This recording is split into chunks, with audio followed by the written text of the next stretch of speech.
नमस्ते मेरे प्यारे दोस्तों, आज मैं आपको सुनाऊंगी विक्रम और बेताल की 18वीं कहानी। विद्या क्यों नष्ट हुई। उज्जैन नगरी में महासेन नाम का राजा राज करता था। उसके राज्य में वासुदेव शर्मा नाम का एक ब्राह्मण रहता था, जिसके गुनाकर नाम का बेटा था।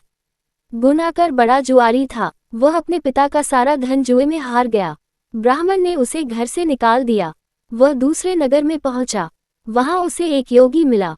उसे हैरान देखकर उसने कारण पूछा तो उसने सब बता दिया। योगी ने कहा, लो पहले कुछ खा लो। गुनाकर ने जवाब दिया, मैं ब्राह्मण का बेटा हूँ, आपकी भिक्षा कैसे खा सकता हूँ। इतना सुनकर योगी ने सिद्धि को याद किया। वह आई। योगी ने उससे आवभगत करने को कहा। सिद्धि ने एक सोने का महल बनवाया और गुनाकार उसमें रात को अच्छी तरह से रहा। सवेरे उठते ही उसने देखा कि महल आदि कुछ भी नहीं है। उसने योगी से कहा, महाराज, उस स्त्री के बिना अब मैं नहीं रह सकता। योगी ने कहा, वह तुम्हें एक विद्या प्राप्त करने से मिलेगी और वह विद्या जल के अंदर खड़े होकर मंत्र जपने से मिलेगी। लेकिन जब वह लड़की तुम्हें मेरी सिद्धि से मिल सकती है तो तुम विद्या प्राप्त करके क्या करोगे। गुनाकर ने कहा, नहीं, मैं स्वयं वैसा करूंगा।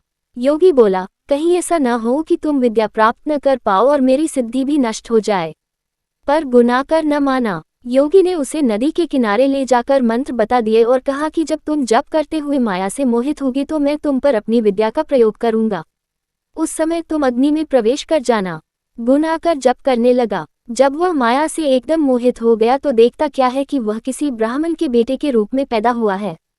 उसका ब्याह हो गया, उसके बाल बच्चे भी हो गए। वह अपने जन्म की बात भूल गया। तभी योगी ने अपनी विद्या का प्रयोग किया। गुनाकर माया रहित होकर अग्नि में प्रवेश करने को तैयार हुआ। उसी समय उसने देखा कि उसे मरता देख उसके माँ बाप और दूसरे लोग रो रहे हैं और उसे आग में जाने से रोक रहे हैं। गुनाकार ने सोचा कि मेरे मरने पर ये सब भी मर जाएंगे और पता नहीं कि योगी की बात सच हो या न हो। इस तरह सोचता हुआ वह आग में घुसा तो आग ठंडी हो गई और माया भी शांत हो गई। गुनाकर चकित होकर योगी के पास आया और उसे सारा हाल बता दिया। योगी ने कहा, मालूम होता है कि तुम्हारे करने में कोई कसर रह गई। योगी ने स्वयं सिद्धि की याद की, पर वह नहीं आई।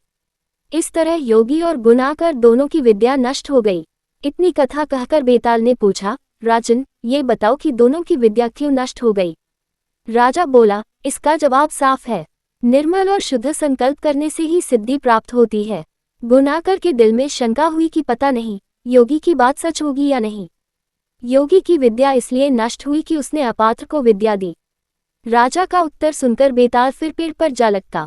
राजा वहां गया और उसे लेकर चला तो उसने ये कहानी सुनाई।